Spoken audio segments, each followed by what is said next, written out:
ஆரம்பிச்சிடலாம் தமிழ்நாடு ஐயா. கலை இலக்கிய பெருமன்றம் முன்னெடுத்திருக்கிற மகத்தான இலக்கிய பணியான நாளும் ஒரு கதை என்கிற தலைப்பின் கீழ் ஐயா சாகித்ய அகாடமி விருது பெற்ற எழுத்தாளர் ஐயா கு அழகிரிசாமி அவர்களுடைய கதையில் தொடங்கிய நாம் இப்பொழுது தோமுசி ரகுநாதன் புதுமை பித்தனுடைய சிறுகதைகளோடு நாம் தொடர்ந்து பயணித்துக் கொண்டிருக்கிறோம் தோழமைகளே. தோமுசி ஐயா புதுமை பித்தனுடைய சிறுகதைகளை இருவருடைய கதைகளையும் இணைத்துக் கொண்டு ஒவ்வொரு நாளும் ஒவ்வொரு கதை என்கிற அடிப்படையில் மாறி மாறி இன்றைக்கு 10ஆம் நாள் நிகழ்வில் நாம் இணைந்திருக்கிறோம் தோழமைகளே, ஆளுமைகளே. ஐயாவுடைய கதையான இன்றைக்கு யாருடைய கதை என்று கேட்டால் புதுமை பித்தனுடைய ஐயாவுடைய கதை காலனும் கிழவியும் என்கிற தலைப்பின் கீழ் இருக்கிற கதையை நம்மோடு கதை சொல்வதற்காக பேராசிரியர் முனைவர் கா வெண்ணிலா அவர்கள் இணைந்திருக்கிறார்கள்.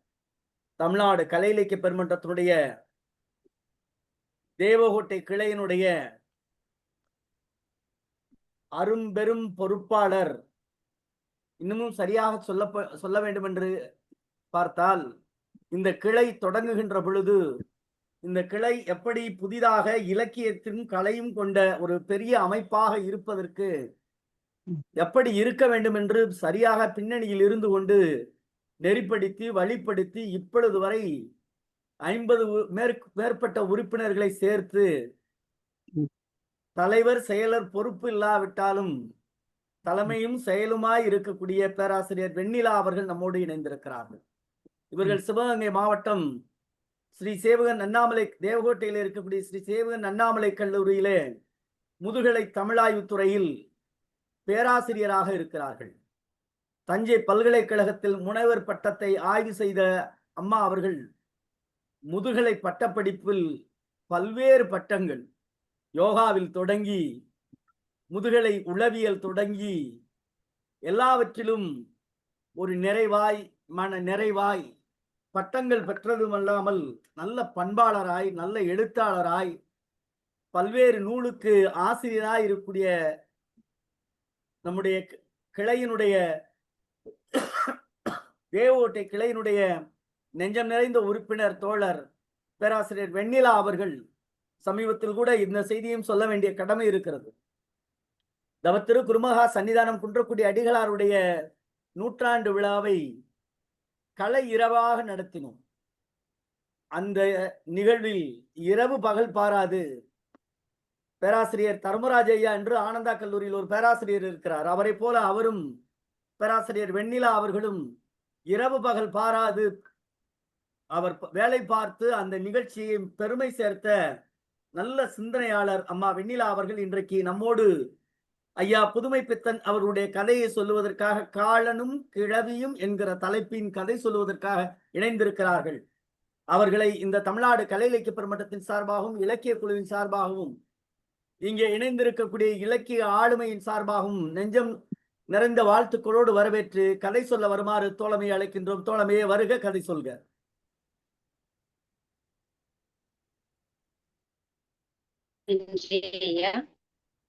அனைவருக்கும் வணக்கம்.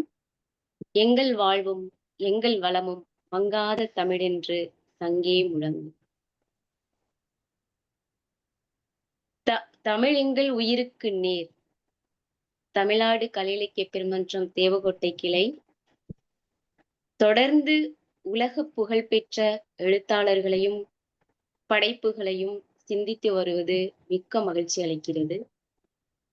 அவ்வகையில் இன்று தோமு சிதம்பரம் மற்றும் புதுமை பித்தன் சிறுகதைகளை தேர்வு செய்து நாளும் ஒரு கதை எனும் பொருண்மையில் நடைபெற்று வரும் இந்நிகழ்வின் ஒருங்கிணைப்பாளர் ஐயா அவர்களையும் மற்றும் அனைத்து சான்றோர் பெருமக்களையும் வணங்கி மகிழ்கின்றேன்.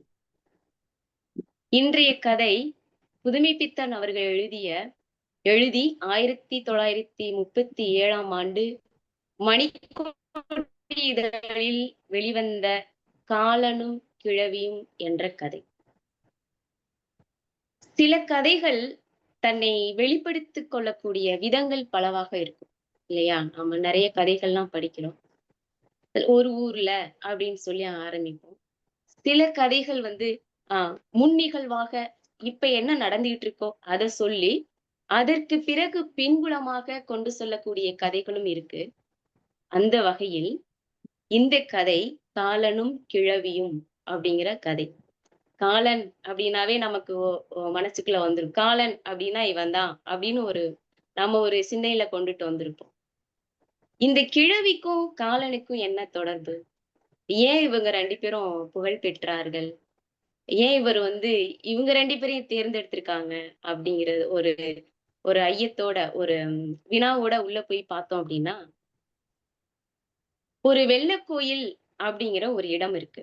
வெள்ளக்கோயில் அப்படின்னா, அந்த ஊருக்கு புறம்பாக வெள்ளக்கோயில் அப்படின்னாவே அத சுடுகாடு அப்படின்னு சொல்றாங்க. நமக்கு தெரியும் சுடுகாடு என்பதற்கும், இடுகாடு என்பதற்கும் பொருள் அடிப்படையில வேறுபாடு இருப்பதாக நாம் அனைவரும் அறிவோம். சுடுகாடு என்பது சுட்டு எரிப்பதாகவும், இடுகாடு என்பது இட்டு புதைப்பதாகவும் சொல்லியிருக்காங்க நம்மளுடைய மரபுல. அந்த வகையில இந்த சுடுகாட்டுக்கு பக்கத்துல இருக்காங்க. இந்த ஒரு கதை ஆரம்பமாகுது. இதுல கதாபாத்திரங்கள் அப்படின்னு பார்த்துக்கிட்டீங்கன்னா, மறைமுகமாக இருக்கக்கூடியவர்கள் சுப்பு நாடான், மாடத்தி இவர்கள் பேசப்படுகிறார்கள். கதாபாத்திரத்தின் மூலமாக இவங்க அறிமுகம் செய்யப்படுகிறார்கள். நேரடியா யார் பேசுறா அப்படின்னா, மருதாயி அப்படிங்கிற அந்த கிழவிதான் நம்ம கூட பேசுறாங்க. மருதாயி, அவளுடைய பேரன் மாடசாமி, யமன்ராஜர், ஆமா, அவர் தர்மராஜர் அவர் பேரு. அவங்க பேசுவதாக இருக்கு. சரி. ஒரு வெள்ளக்கோயில்ல சுடுகாட்டுக்கு பக்கத்துல இந்த மருதாயி குடியிருக்கிறார். ஏன் இங்க இருக்கா அப்படின்னா, அதுக்கு ஒரு பின்புலம் சொல்றாங்க நல்லா. இவளும் இவளுடைய இணையரும் கணவனும் நல்லா ஆஹ் அதாவது கல் குடிக்கிறதுல 2 பேரும் நல்ல ஒரு நிபுணி அப்படின்னு கூட சொல்றாங்க. அது பகல்லாம் வேலைக்கு போவாளாம். வேலைக்கு போய் மடி நிறைய நெல்லு கொண்டுட்டு அவ செலவு பண்றது எல்லாம் கல் குடிக்கிறதுக்காக. அவனும்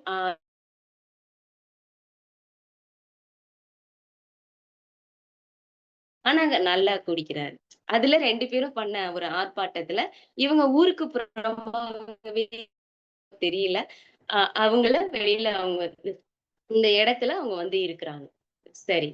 இவங்க ஒரே ஒரு பேரன், மகன் வழி பேரன். அவன் பேரு மாடசாமி. இப்ப இந்த கிழவிக்கு கிழவன் இல்ல. இருக்கக்கூடிய ஒரே துணை மாடசாமி அப்படிங்கிற பேரனும், அந்த ஒரு எருமை கடா வளர்க்கிறா. அதுவும் தான். 2ம் தான் இவளுக்கு உரிமை அப்படின்னு சொல்றாங்க. அங்க ஒரு கிராமத்திற்கு உட்பட்ட நெறைய வடமொழி சொற்கள்லாம் ஐயா பயன்படுத்தியிருக்காங்க. முனிசிப் அப்படின்னு சொல்லியிருக்காங்க. சம்பிரதாயங்கள் அப்படிலாம் சொல்லியிருக்காங்க. இதுல வியாக்கியானம் அப்படின்னு சொல்லியிருக்காங்க. வியாக்கியானம் அப்படின்னா ஒரு இலக்கண முறை அப்படின்னு சொல்லுவோம். இல்ல அப்படின்னா விளக்க முறை அப்படின்னு நம்மளுக்கு தமிழ் அகராதி சொல்லுது. அதாவது இதுதான் அப்படிங்கிறத ஒரு விளக்கமா ஒரு தலைமுறையாக பதிவு செய்யப்பட்ட ஒரு எண்ணமாக இது இருக்குது அப்படின்னு சொல்றாங்க. சரி.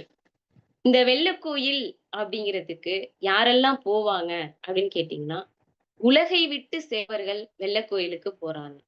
செலவு அப்படின்னு ஒரு வார்த்தை அழகா பயன்படுத்தியிருக்காரு ஐயா. செலவு அப்படிங்கிறதுக்கு நம்ம தமிழ் அகராதி 10ற்கும் மேற்பட்ட பொருள் சொல்லி. பயணிப்பதும் செலவுதான். நம்ம வரவு செலவு பண்றோம் இல்லையா? பணத்தை சேமிப்பது, செலவு பண்றது இதுவும் செலவுதான். அப்படி அந்த முறையில ஒரு 10 பொருள் சொல்றாங்க செலவு அப்படிங்கிறதுக்கு. உலகத்தை விட்டு போகக்கூடியவர்கள் இந்த வெள்ளக்கோயிலுக்கு போவாங்க. அங்க போறவங்க யாரும் திரும்பி வரமாட்டாங்க. இன்னொன்னு சொல்றாரு, வெள்ளக்கோயிலுக்கு ஒரு 2 பேர் போறாங்க. ஒருத்தன் என்ன பண்றான்னா, சுப்பநாடான் போறானாம். சுப்பநாடான் என்ன பண்ணுவான் அப்படின்னா, அங்க இருக்கக்கூடிய பனை மரத்துல ஏறி கல் இறக்கிட்டு ஊர் மக்களுக்கு குடுக்குறான்.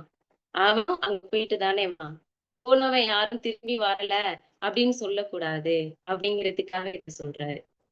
இன்னொருத்தி மாடத்தின்னு இருக்கா. வயசான கிழவி மாடத்தின்னு இருக்கா. அவ அங்க போய் தான் சுள்ளி பொறுக்கிட்டு வரான். விறகு என்பது விறகுக்கும் சுள்ளிக்கும் வேறுபாடு சொல்லுவாங்க. சின்ன சின்ன குச்சிகள்லாம் இருக்குல்ல, அதான் சுள்ளி குச்சிகள் அப்படின்னு சொல்லுவாங்க. சுள்ளி பொறுக்கிட்டு வரணும் இல்ல வெளியிடுறா, தள்ளி எறிஞ்சிட்டு வரணும் வர்றாங்க. போனவங்க யாரும் திரும்பி வரமாட்டாங்கன்னு இந்த நம்மளுடைய இடத்தை பத்தி சொல்லும். வெறும் கையோட வந்தாரு. இங்கதான் நமக்கு கதை ஆரம்பம். இன்னொருத்தரும் வெறும் கையோட வந்தாரு. அவர் யாரு? யம தர்மராஜன் அப்படின்னு சொல்றாங்க. யம தர்மராஜன் அப்படின்னு சொல்றாங்க. அப்ப தர்மராஜன் யாரோ ஒரு அப்படிங்கிற மாதிரி சிந்தனை நமக்கு. சரி, என்ன பின்புலம்?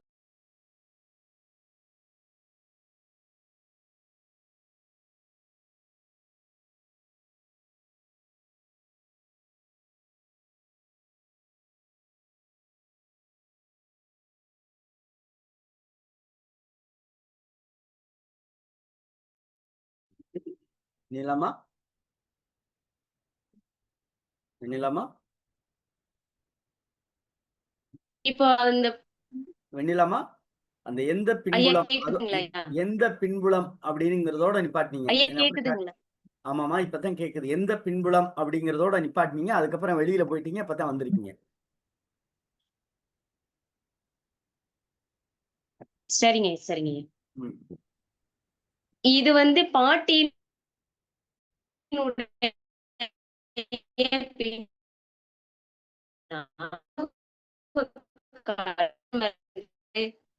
சித்திரபுத்திரன் இருக்காங்க.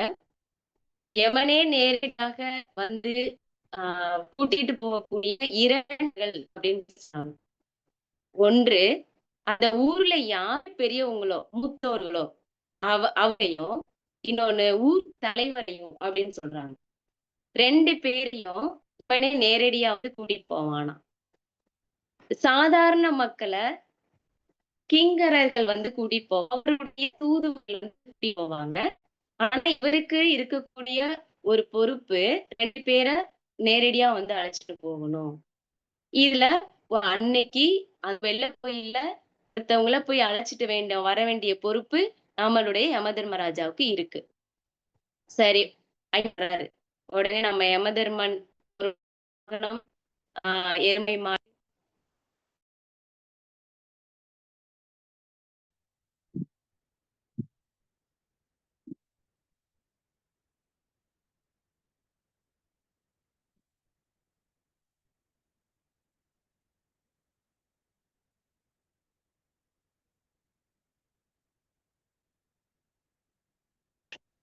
வர்றாங்க.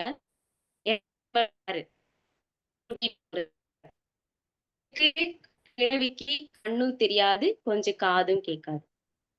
இவன் என்ன பண்றா? வீடெல்லாம்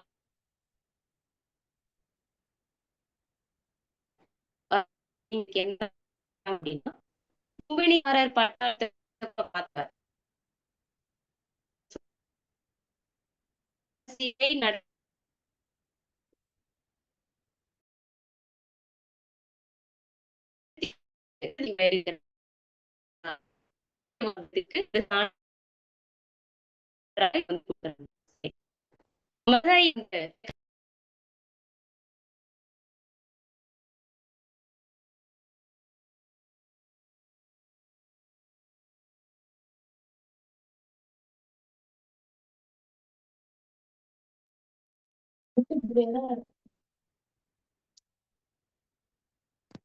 பொறுத்திருங்க. கொஞ்சம் இணையம் பிரச்சனையாக இருக்கு. நான் கொஞ்சம் விரைவா முடிச்சிடுறேன். இந்த தேவிக்கு வந்து வயசாகி போன அந்த காலகட்டத்துல என்ன பண்றாங்க அப்படின்னா, காது கேட்கல, கண்ணு தெரியல. இந்த சூழல்ல ஒரே ஒரு ஆதாரம் அந்த பேர குழந்தை. இந்த பேர குழந்தை வளர்க்கிற அந்த எருமை மாடு. இந்த எரும மாட்ட வந்து வித்துறலாம் அப்படின்னு முடிவு பண்றா.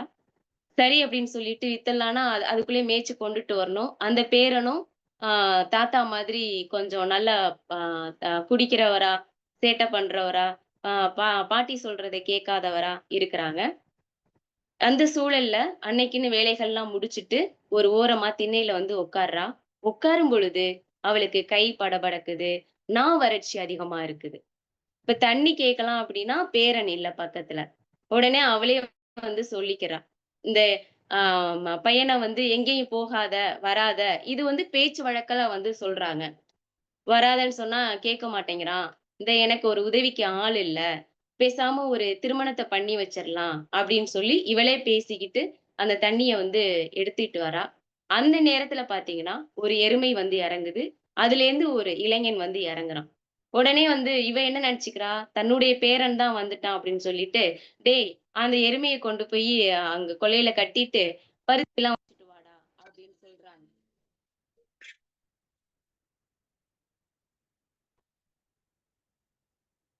"பருத்தியெல்லாம் வச்சுட்டு வாடா" அப்படின்னு சொல்லவும், உடனே இவரு என்ன பண்றாரு, "சொல்லு கடைசி ஆசை தானே, நம்ம நிறைவேத்திறலாம்" அப்படின்னு சொல்லிட்டு, எதையுமே சாப்பிடாத அந்த யமலோகத்துல இருக்கக்கூடிய எருமைக்கு பருத்தி வச்சு கட்டி போட்டுட்டு வந்துடுறாரு. வந்து பாட்டிகிட்ட பாட்டிய நம்ம பயமுறுத்திறக் கூடாது. மெதுவா எடுத்து சொல்லுவோம் அப்படின்னு சொல்லிட்டு பக்கத்துல வராரு. வரும்பொழுது இந்த பாட்டி சொல்றா, "எங்கடா போன? உனக்கு ஒரு கல்யாணம் பண்ணலான்னு வந்து கேட்டாங்க." அப்படின்னு சொல்லி சொல்லிட்டே இருக்கும்போது, "பாட்டி நான் யார் வந்திருக்கேன்னு என்னைய பாத்தியா?" அப்படின்னு சொல்லி தன்னை வந்து வெளிப்படுத்த நெனைக்கிறாரு. அதுக்குள்ளேயும் பாட்டி என்ன செய்றாங்க,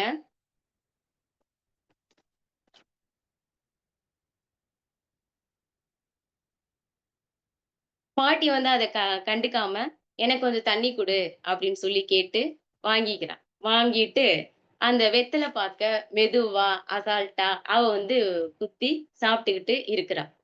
உடனே இவருக்கு வந்து நம்ம யாருங்கிறத வெளிப்படுத்தணும் அப்படின்னு ஒரு விஸ்வரூப காட்சியா வந்து காட்டுறாரு. அதையும் இவ கண்டுக்கல. "என்னப்பா நல்ல கயிறா இருக்கே! நாம சுள்ளி கட்டுறதுக்கு எடுத்துட்டு போகலாம். அந்த கொடியில கட்டி போடு." இந்த பாட்டி சொல்றா. "கட்டி போடு" அப்படின்னோன, அதையும் செய்றாரு யமன். கட்டி போட்டுட்டு உட்கார்ந்து மறுபடியும், "பாட்டி என்னைய பாரு" அப்படின்னு சொல்லும்போது, எரும மாடு அவுத்துட்டு ஓடி போயிருச்சு. எதுவுமே சாப்பிடாத மாடு, பருத்திய வச்சா அது சாப்பிடுமா? திரு திருன்னு முழிச்சுக்கிட்டு அது ஓடி போயிருச்சு. உடனே வந்து, "எரும அவுத்துட்டு ஓடுதுடா, போய் புடிச்சிட்டு வா" அப்படின்னு பேரன்ட்ட பேசுறா மாதிரியே பேசுறாங்க. பேசவும் இவரு வந்து கண் ஜாடையிலேயே வந்து சொல்றாரு வாகனத்த வான்னு. அதே மாதிரி வந்துருது. அதற்கு பிறகும் இவர் விஸ்வரூப காட்சியாக தன்னை வானத்துக்கும், பூமிக்குமாக எடுத்து நிக்கும் பொழுது, அந்த பாட்டி கேட்குறாங்க, "யாருப்பா நீனு?" அப்படின்னு. "நான் தான் யமன் உன்னைய புடிச்சிட்டு போறேன்." "அப்படியா? நீ அவ்வளோ பெரிய ஆளா? நான் வயசாயிட்டா நீ வந்து என்னைய கூட்டிட்டு போயிருவியா? என்னைய மட்டும் தானே நீ கூட்டிட்டு போவ. என்னுடைய உடலோட சேர்த்து நீ கூட்டிட்டு போவியா? இல்ல நான் பயன்படுத்தி இருக்க பொருள்கள் அனைத்தையும் வச்சு நீ கூட்டிட்டு போவியா? அது உன்னால முடியுமா? அப்படி இல்லைல்ல." அப்படின்னு சொல்லி பாட்டி சண்டை போடுறாங்க. இவருக்கு என்ன ஞாபகம் வருது அப்படின்னா, அந்த மார்க்கண்டேயன் கூட சண்டை போட்ட ஞாபகம் வருது. உடனே வந்து என்னால செய்ய முடியாதது எதுவும் இருக்குதா? அப்படின்னு முதல்ல வாக்கு குடுத்தவரு, பிறகு வந்து அந்த பாட்டி கேட்ட கேள்வி 2க்குமே வந்து தடுமாறி வெளியில போயிர்றாரு. போனதுக்கு பிறகு அந்த பேரன் வரான். பேரன் வரும்பொழுது, பாட்டியா முணுமுணுக்குறாங்க. ஏம்மா யாரோ வந்தான், போயிட்டான். என்னைய கூட்டிட்டு போ முடியுமா? வயசாயிட்டா அவ்ளோ என்ன கிள்ளு கீரையா நானு? அப்படின்னு சொல்லி பேசிக்கிறாங்க. அவன் நெனச்சுக்கிறான், வயசாகி போயிடுச்சு. இந்த பாட்டி இப்படிதான் உளறிக்கிட்டு இருக்கும் அப்படின்னு சொல்லிட்டு வந்தவன், உள்ள வந்து பார்த்தா பெரிய கயிறு கட்டி கிடக்கிறத பார்க்குறான். அப்ப இவனுக்கு என்ன ஒரு சந்தேகம் வருதுன்னா, ஒருவேளை இது உண்மையாக இருக்குமோ? அப்படிங்கிற மாதிரி சந்தேகம் வருது. உண்மை சூழல் அப்படிங்கிறத அவன் வந்து உணர்றான் அப்படிங்கிற மாதிரி அந்த கதைய முடிக்கிறாங்க. இதுல நெறைய வட்டார வழக்கு சொற்கள் அப்படின்னு நெறைய வந்து பயன்படுத்தியிருக்காங்க. இதுல என்ன ஒரு நான் இத படிக்கும்பொழுது நான் என்ன உணர்ந்தேன் அப்படின்னா, அந்த வயதான காலத்திலயும் அந்த பாட்டிக்கு இருக்கக்கூடிய அந்த தெளிவு, யமன்கிட்டயே வந்து கேள்வி கேட்டா அப்படின்னா, அந்த பாட்டிய தான் நம்ம சொல்லலாம்னு நெனைக்கிறேன். ஏன் கேட்டீங்கன்னா, 2 கேள்வியும் அப்படிப்பட்ட கேள்வி. எவ்வளோ பெரிய அவனுக்கு யமனுக்கு வந்து காலம் கிடையாது. குழந்தையும் தெரியாது, கர்ப்பிணியும் தெரியாது. எந்த ஈவு இரக்கமுமே கிடையாது அந்த யமனுக்கு இல்லையா? அப்படித்தான் நாமெல்லாம் நெனச்சுக்கிட்டு இருக்கோம்.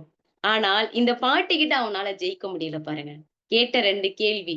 என்ன இந்த உடலோட கொண்டுட்டு போகணும். இல்ல அப்படின்னா, நான் பயன்படுத்தியிருக்க பொருள் எல்லாத்தையும் நீ அங்கே கொண்டு வந்து தரணும். அப்படி செஞ்சு செய்ற அப்படின்னா, நீ பெரியவன்னு நான் ஏத்துக்கிறேன். அப்படின்னு சொன்னா அவன் குழப்பத்திலே அவன் போயிட்டான். எனக்கு இணையம் கொஞ்சம் பிரச்சனை இருக்கிறதுனால, கதை முடிவு இதோட நிறைவு செய்றேன்.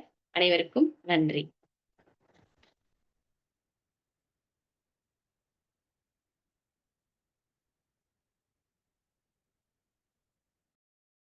நன்றி தோழமையே.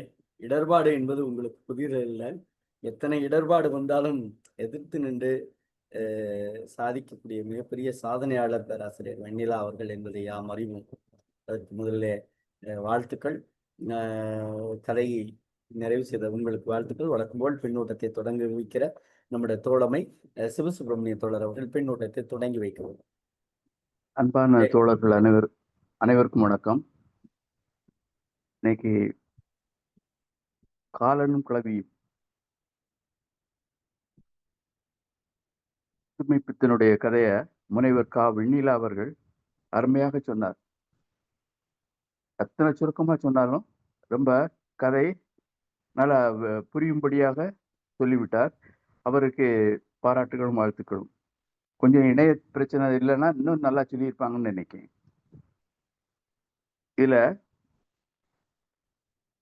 காலனை கிளவி வென்று விட்டாள் அப்படிங்கிறத பதிவு பண்றாரு. காலன் வர்றது தெரியும்னு சொல்லுதாங்க. அதாவது ஒரு ஆள் புதுசா வீட்டுக்குள்ள நடமாடுது அப்படிங்கிறத சொல்றாங்க. காலனுக்கு வாகனம் எருமை, அந்த கயிற்று பாசக்கயிறால் கட்டி இழுத்துட்டு போவாங்க அப்படின்னு கூட்டு போயிடுவாங்கங்கிறது ஒரு ஐதீகம். அது ஒரு கதை, கட்டுக்கதை. இதுல பாட்டி கேள்வி கேட்டு வெற்றி பெற்று விடுகிறாள். அந்த யம தர்மராஜாட்ட, அதாவது என்னை மட்டும் கொண்டு போவியா, என்ன நான் வைத்து பயன்படுத்திய பொருட்களை எல்லாம் சேர்த்து கொண்டு போவியா அப்படிங்க அவன் குழம்பிடுறானா. குழப்பத்துல பாட்டிய கொண்டு போக முடியல, விட்டுட்டு போயிருந்தான். இல்ல வேற இதுல இருந்து என்ன தெரியுது? நம்ம வயசாயிட்டாலும், பொதுவா புதுமைப்பித்தன் சொல்ல வர்றது என்னன்னா, வயசாயிட்டாலும் தைரியமா இருக்கணும். எந்த நேரத்துல மரணம் வந்தாலும் அதை ஏற்றுக்கொள்ளணும். இருந்தாலும் தைரியமா இருக்கணும். அந்த மரணத்தை நினைத்து கொண்டு இருக்கக்கூடாது. மரணத்தை நினைத்து கொண்டு இருக்கக்கூடாது. நமக்கு வயசாயிட்டேன்னு நினைக்க கூடாது. தைரியமா இருக்கணும். அதுதான் இந்த உலகிய நீதி அப்படிங்கிறத நல்லா இது மனசுல வச்சுக்கிட்டு வாழ வேண்டும் அப்படிங்கிறத பதிவு செய்திருக்கிறாரு. இன்னொன்னு நான் வழக்கமா குறிப்பிடுவது என்னன்னா, யம தர்மராஜாவினுடைய வாகனம் எருமை அப்படின்னு ஏன் சொல்றாங்க? இப்ப நம்ம தமிழர்கள் விவசாயத்துக்கு காளமாடை உழவுக்கு பயன்படுத்துவோம், எருமை மாடை பிணையலுக்கு பயன்படுத்துவோம். பிணையலுக்கு ரிக்வேதத்துல பசுமாடை மட்டும்தான் உயர்வா சொல்லியிருக்காங்க. ரிக்வேதத்தை வகுத்தவர்கள், எழுதி உருவாக்குனவர்கள் ஆரியர்கள். அவங்களுக்கு பசுமாடுதான் இது கோமாதா, என் குலமாதா அப்படின்னு சொல்லுவாங்க. நமக்கு எல்லாமே ஒண்ணுதான். அதாவது காளை, பசு, எருமை எல்லாம். மாடு என்றாலே செல்வம். அந்த மூணும் செல்வம் தான். அத எறும்பு இழிவாக சொல்றது, அவங்க சொல்றது காரணம் என்னன்னா, அந்த ஒரே ஒண்ணுதான். ஆரியர்களுக்கு விவசாயம் இழிதொழிலாக கருதுவார்கள். இழிதொழிலாக கருதுவதனாலதான் இந்த மாதிரி கட்டுக்கதையெல்லாம் அவங்கதான் வகுத்தது. நம்ம தமிழர்கள்லாம் இந்த மாதிரி எல்லாம் தமிழர்கள் அறிவார்ந்த சிந்தனையாளர்கள் இந்த மாதிரி எல்லாம் கட்டுக்கதையெல்லாம் வகுக்க மாட்டாங்க. இதையெல்லாம் புரிந்து கொள்ள வேண்டும் அப்படின்னு நான் நினைக்கிறேன். கிளவி வெற்றி பெற்றது மகிழ்ச்சியாகத்தான் இருக்கிறது. நம்ம எல்லாருக்கும் மகிழ்ச்சியா இருக்கிறது. அருமையான கதை, அருமையாக நல்ல நேர்த்தியாக சொன்னார். அவருக்கு மீண்டும் பாராட்டுகளும் வாழ்த்துக்களும் கூறி நிறைவு செய்து கொள்கிறேன். வாய்ப்புக்கு நன்றி, வணக்கம். நன்றி தோழமையே, மிக்க மகிழ்ச்சி. மகாலட்சுமிமா. வணக்கம். பேராசிரியர் அவர்களே வணக்கம். அனைவருக்கும் இணைந்துள்ள அனைத்து சான்றோர் பெருமக்களுக்கும் என்னுடைய இரவு வணக்கம். இன்றைய கதை சொல்லியான வெண்ணிலா அவங்களுடைய அந்த குரல் ரொம்ப அருமையாக இருந்தது.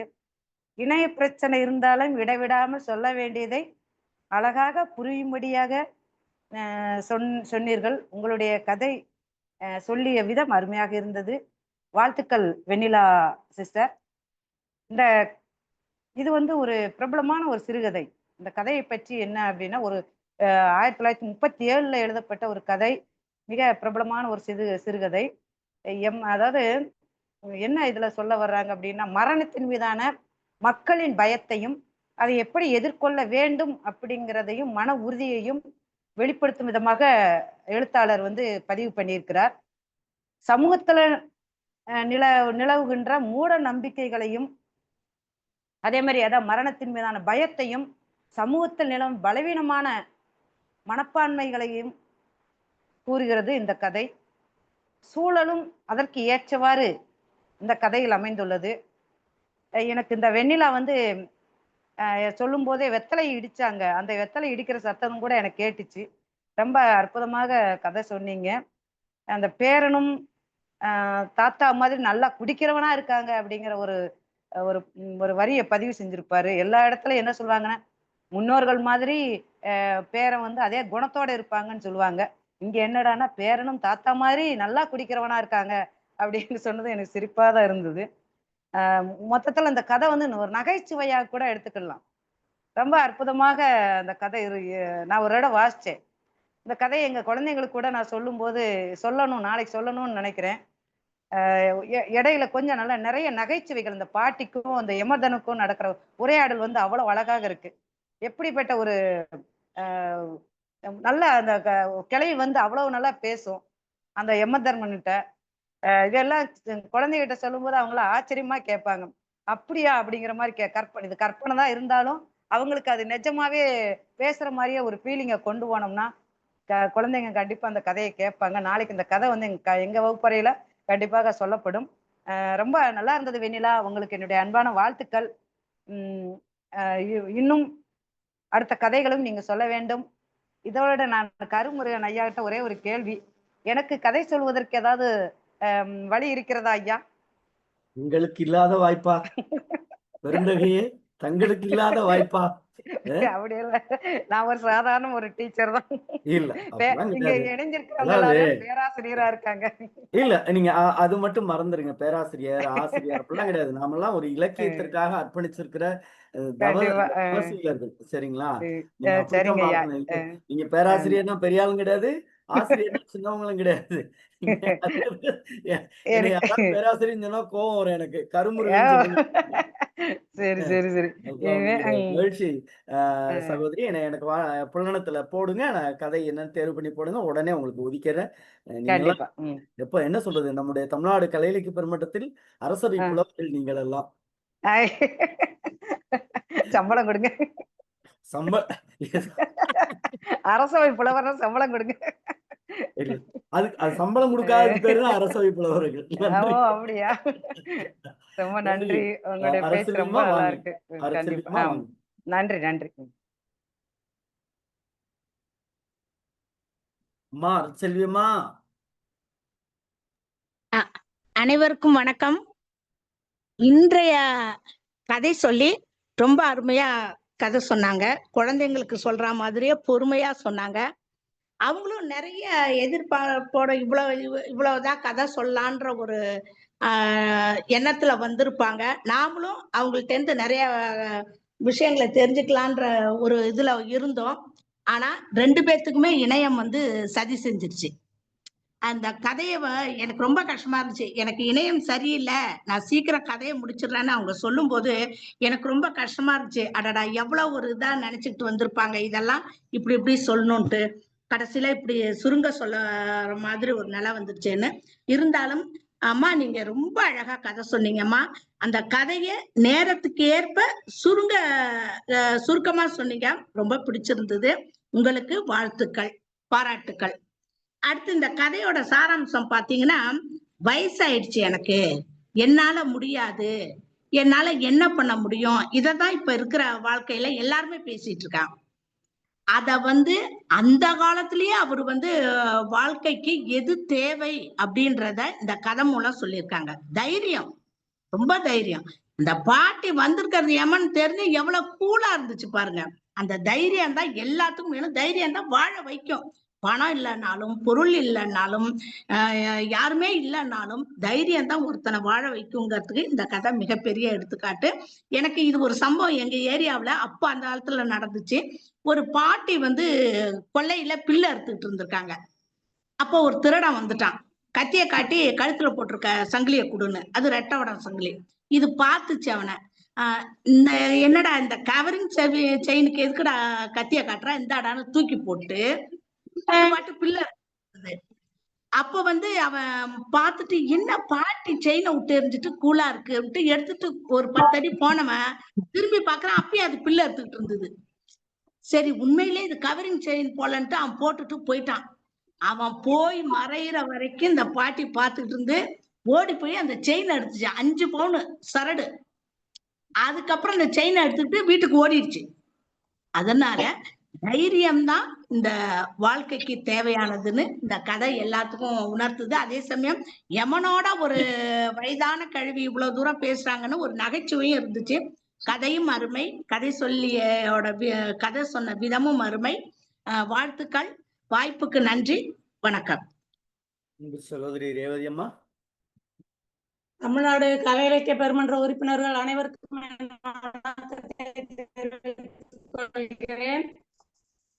இன்றைய கதை காலனும் கிழவியும். இந்த கதை மிக அருமையாக இருந்தது. எல்லாரும் சொல்றது மாதிரி அந்த கிழவி அந்த காலம் கூட நடந்தது. காலமே அதே மாதிரி யமனுடைய எருமை திடுமென்று வந்து நின்றது அப்படின்ட்டு. யமனுடைய எருமைக்கு பூலோகத்தீனியை காணாததுனால அது திருவென்று விழித்தது அப்படிங்கிற வார்த்தைகளை எல்லாம் படிக்கும்போது நமக்கு சிரிப்பா வந்தது. அந்த பாட்டி யமனே வயிறு என்னல எனக்கு குடிச்சுட்டு வந்தியால, எனக்கு என்ன கண்ணு பொட்டையா போச்சுன்னு நினைச்சிட்டியாலே அப்படின்னு அவன் யமனே வாழைய போலன்னு பேசுறது அது ஒரு சிரிப்பாக உள்ளதாக இருந்தது.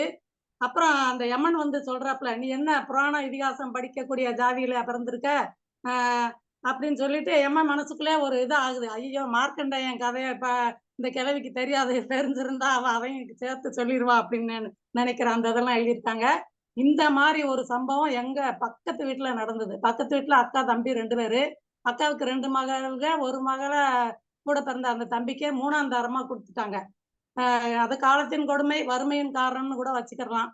அப்ப ஒரு நள்ளிரவுல ஒரு 1:30 மணி இருக்கும். அந்த பிள்ளை எங்க வீட்டு கதவை தட்டுனா. சரின்ட்டு என்னம்மா அப்படின்னா, இந்த மாதிரி எங்க அம்மா ரொம்ப முடியாம இருக்குது, என்ன செய்ய சாமி அப்படின்னு. நீ 108க்கு போன் பண்ணுன்னு. உங்க போன்ல இருந்து போடுங்க. இல்ல நீ உன் போன்ல இருந்து போடு, நாங்க முடிச்சுட்டே இருக்கோம் அப்படி சொல்லி 108க்கு போன் பண்ணா அப்ப 108 வந்துருது. அந்த அம்மாவை ஸ்ட்ரெச்சர்ல வச்சு தூக்கி கொண்டே அதெல்லாம் வச்சிடறாங்க. இது அம்மாவுக்கு நடந்த விஷயம். கொண்டு பிறகு அந்த ஆளுங்க சொல்லிட்டாங்க, அம்மா இது ஒண்ணும் இல்ல, 4 மணிக்குள்ள போய் சேர்ந்துரும், நாங்க கொண்டுட்டு போனா ஏதாவது ஆயிடுச்சுன்னா பிறகு போஸ்ட்மார்ட்டம் பண்ணி தான் தருவோம், என்ன செய்யணும் சொல்லுங்க அப்படின்னு. சரி நீங்க இறக்கி போட்டுருங்க அப்படின்னு இறக்கி போட்டு அவங்க வந்ததுக்கு ஒரு குளுக்கோஸை கையில கொடுத்துட்டு போயிட்டாங்க. சரி நாங்க 1:30 இந்த 108 வர்றதுக்கு ஒரு 2:30 மணி 3 மணி கூட ஆயிடுச்சு. அவங்க 4 மணி தான் டைம் சொல்லியிருக்காங்களே, இன்னும் 1 ஹவர் தானே உட்காந்துருப்போம்னு நாங்க எல்லாருமே வாசல்ல உட்காந்துருப்போம். 4 மணி ஆயிடுச்சு. ஒண்ணும் இல்ல, எட்டி போய் பார்த்துட்டு வந்துகிட்டே இருந்தோம். அதுக்கு பிறகு பார்த்தா எந்த சுவடும் இல்ல. 7 மணிக்கு அந்த அம்மா நடந்து போக ஆரம்பிச்சிருச்சு ஆஸ்பத்திரிக்கு. 7 மணிக்கு நடந்து போகவுமே அப்ப விடிய நம்ம உட்கார்ந்து இருந்தோம். நடந்து போகுது, பரவாயில்ல, சந்தோஷம் தான் அப்படின்னு நினைச்சுக்கிட்டோம். அப்புறம் பாத்தீங்கன்னா கொஞ்ச நாள்லயே அந்த 108 கூப்பிட்ட ஓடி வந்த அந்த மகள் இறந்துட்டா. அந்த அம்மா இன்னும் இருக்கு. அப்ப காலன் கிட்ட வரைக்கும் அப்ப மகளை பிடிச்சிட்டு போயிருச்சே அப்படின்னு நான் நினைச்சேன். ஸ்கூல்ல இருந்து வரும்போது பார்த்தா ஃப்ரீசர் பாக்ஸ் எல்லாம் வாசல்ல இருந்தது. என்னடா பாக்ஸ் இருக்குது என்ன ஏதுன்னு வந்த பிறகுதான் தெரியுது மகக்காரி இறந்துட்டா அப்படிங்கிற செய்தி. இப்ப அந்த அந்த கிழவியின் காலனும் கதையை படிக்கும்போது எனக்கு அந்த சம்பவம் தான் நினைவுக்கு வந்தது. வாய்ப்பு கொடுத்தமைக்கு மிக்க நன்றி. வணக்கம். நன்றி தோழமையே, மிக்க மகிழ்ச்சி. ஐயா பிரபாகர் ஐயா எதுவும் சொல்றீங்களா? கணேசன் சாத்தூர் சிங்க குட்டி நீங்க நிறைவா பேசுங்க. பிரபாகர் ஐயா எதுவும் சொல்றீங்களா?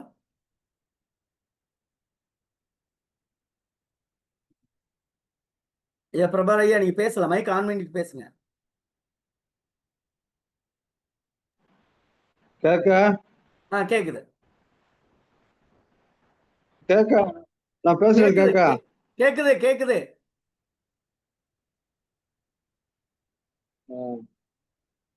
அந்த அம்மா வந்து அந்த பேச்சு மொழியில சொல்றது அருமையா சொன்னது, நல்லா இருந்தது. அந்த அந்த சொல்லக்கூடிய அது அது ஒரு அந்த பேச்சு மொழியில் சொன்ன விதம் அருமை.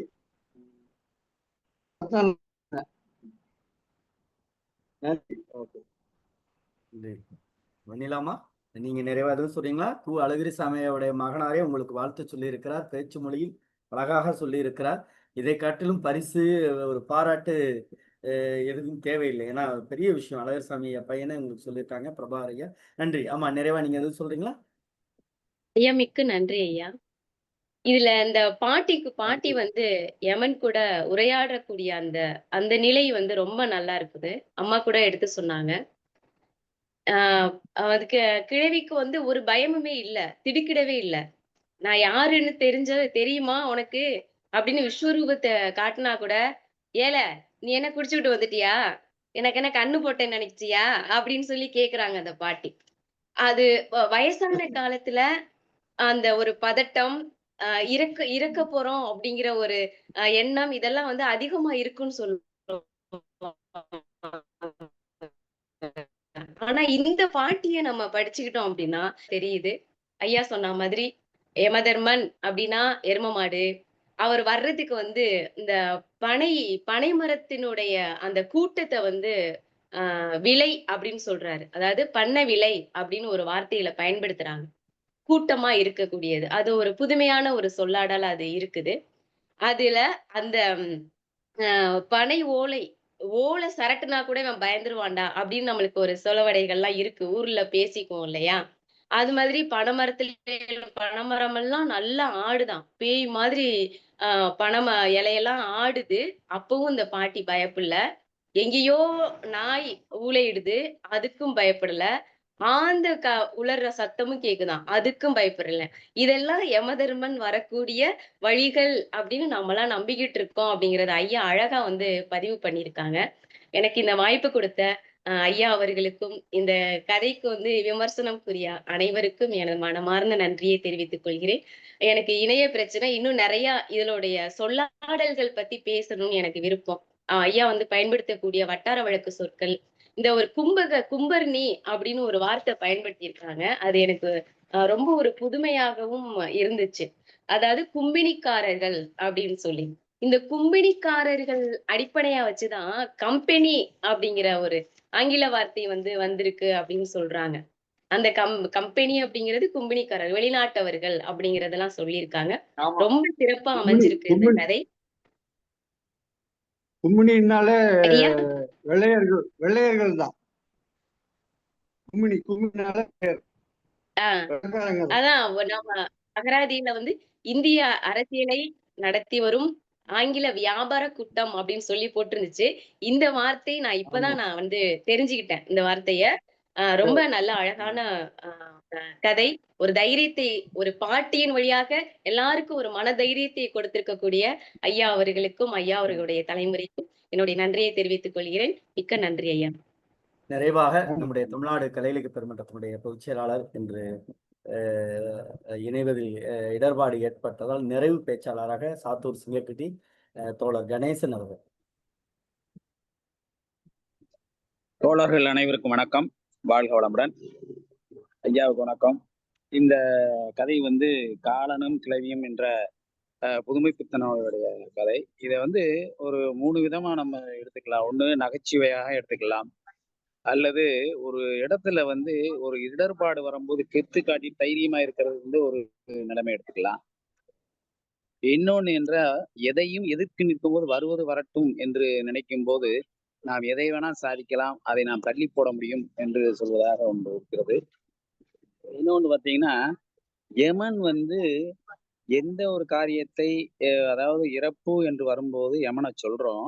அப்படி சொல்லும் போது யமன் வந்து பழி சமக்க மாட்டான் அப்படின்னு சொல்லி நம்ம பேச்சு வழக்குல இருந்தா கூட அதுக்கு ஒரு காரணத்தையும் இந்த கதையில சொல்றாங்க. எப்படின்னா, அந்த கிழவிக்கு வந்து திடீர்னு வந்து கிருகிரு போல வருது, மூச்சு தொண்டை வறண்டுகிட்டு தண்ணி குடிக்கிறேன். அப்ப யமன் நினைக்கிறான் நமக்கான நேரம் வந்து விட்டது அப்படின்னு நினைச்சுக்கிட்டு அவ யோசிக்கிறாப்புல.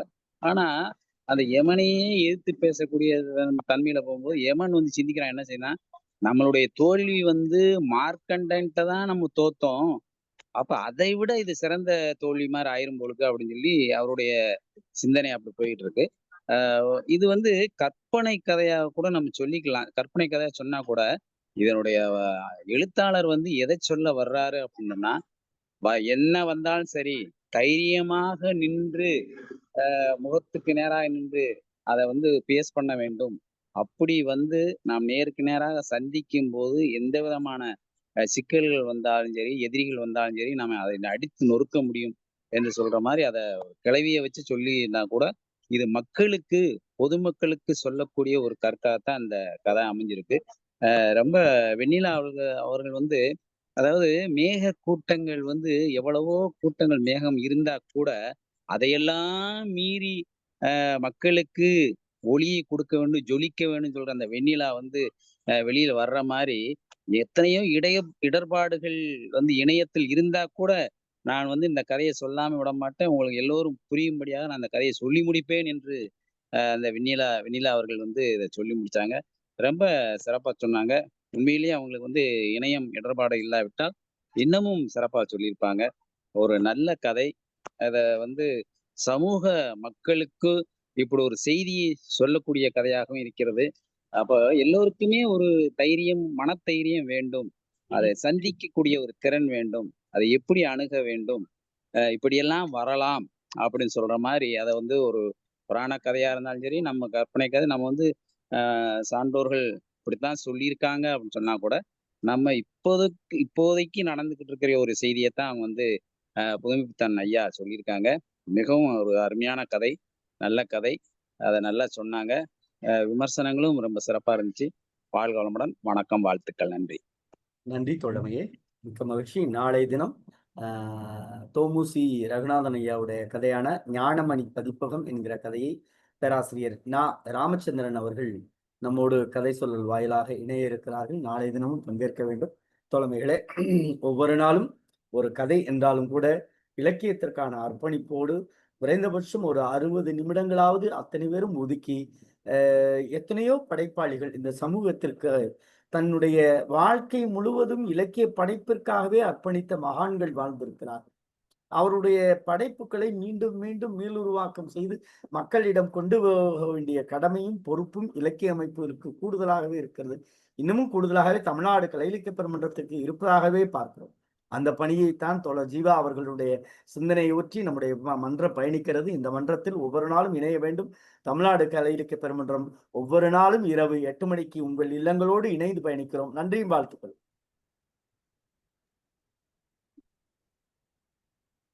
நன்றி ஐயா, அனைவருக்கும் நன்றி.